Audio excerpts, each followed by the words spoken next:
Perfect. Sounds like you're going to cover everything, dress to success and everything else too, if necessary, Yes. right? Well, they will be dressing professionally, and that's every day.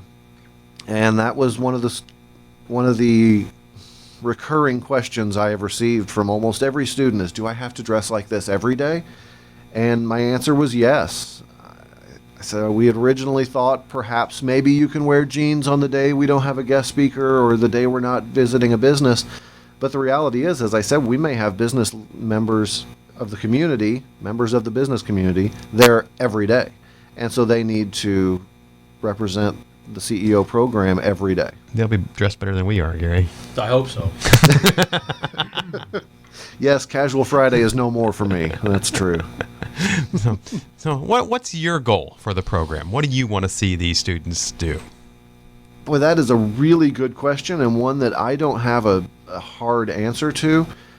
With this being our first year in the program, I have a few goals. One is beyond the students, I want the community to see, because there tends to be a mindset that, oh, they're just kids, they're just students, oh, they're just teenagers. And I want them to, I want this to be a very public program because I want them to see what these students are capable of. Now, I say that, and therefore you should know the kind of expectations I have for the students. And I expect them to live up to that. So I expect the students to come in, be professional, run their own businesses. I'm not saying that every business needs to make X amount of dollars. I just need to know that they know how to run a business.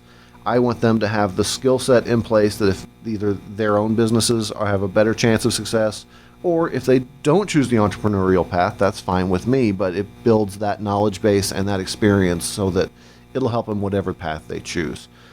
I want the trade show to be a huge success. That is a huge one for me. Yeah, talk about that a little bit, because that sounds really cool. That'll be at the culmination of the year. It will.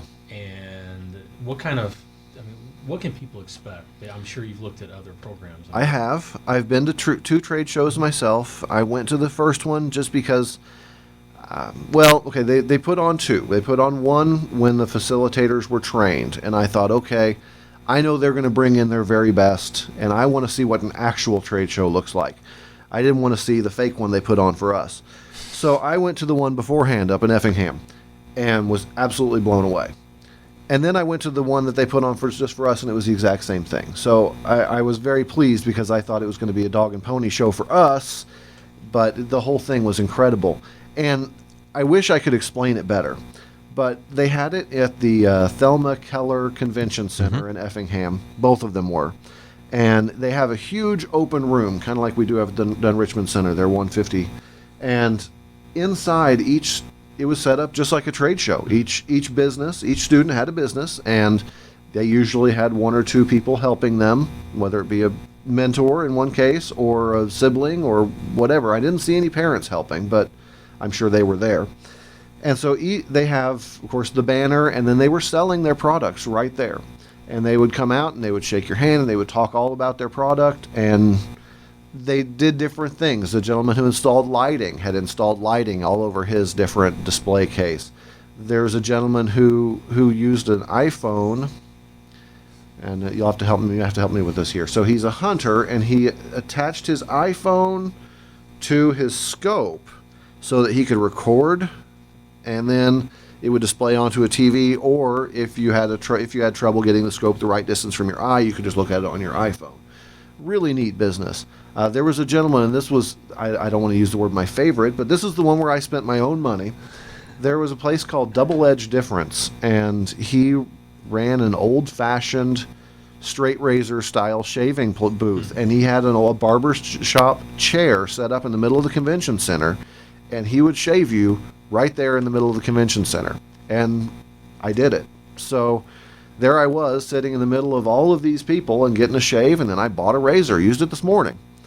So it's just an incredible experience, because I've been to trade shows in my life, and I've never been to one as good as the one I've seen from the CEO program. Oh, that's really great. Now, will the students in Jackson County have an opportunity to interact at all with the students from, Williamson County or Yes. Effingham County or whatever?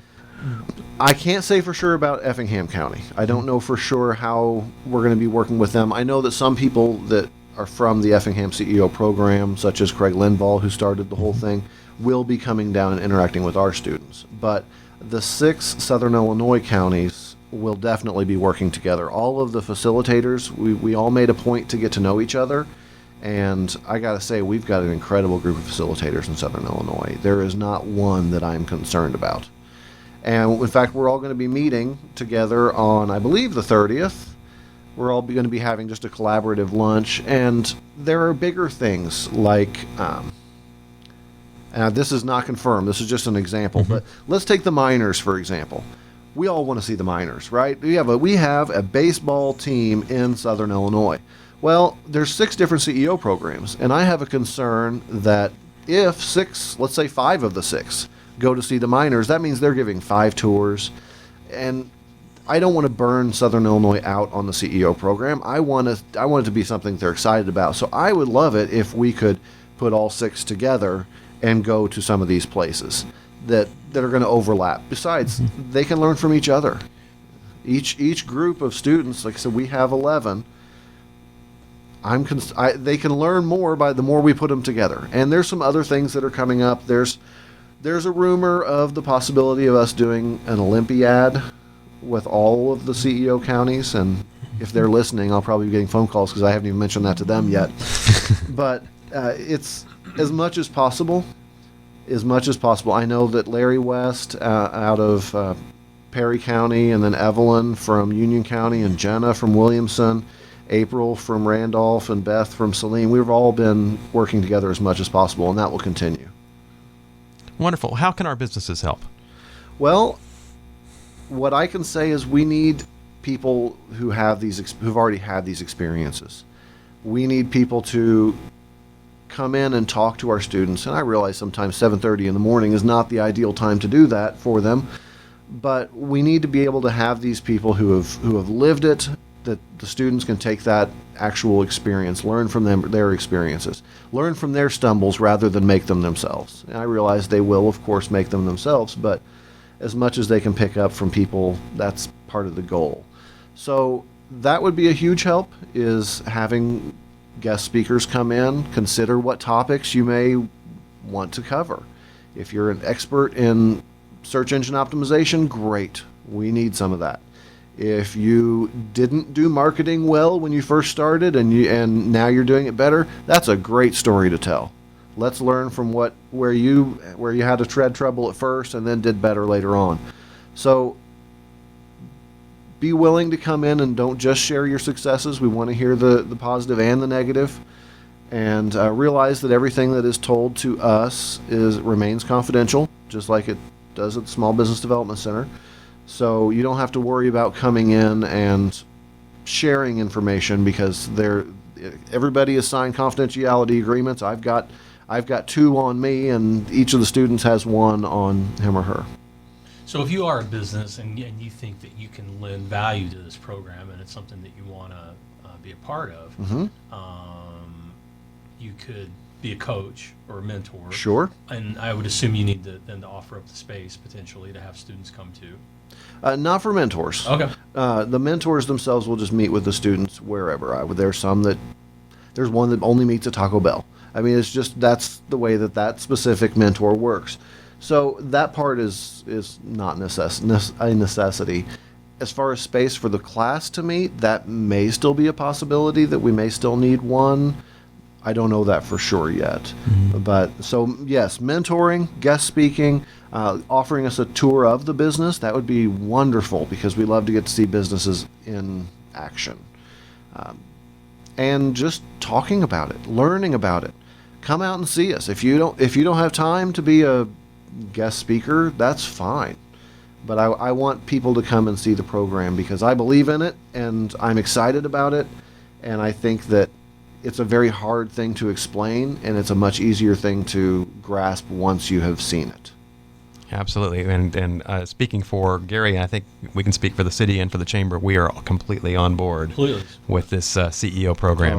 We've received wonderful support from both, and not just the Carbondale Chamber, but also the Murfreesboro Chamber. Bruce, of course. And so we are completely on this. Ken Stoner is our guest, talking about the Jackson County CEO program, a program I guess we never did say what it stood for. Creating entrepreneurial opportunities. And I got it right that time. Well, it's a wonderful program. How can our listeners find out more about Jackson CEO? Well, we're trying to do quite a bit of social media. We've built a website, and that is jacksonceo.org. There's a lot of good information on there. Also, you can go to Facebook, which is facebook.com/jacksonceo.org.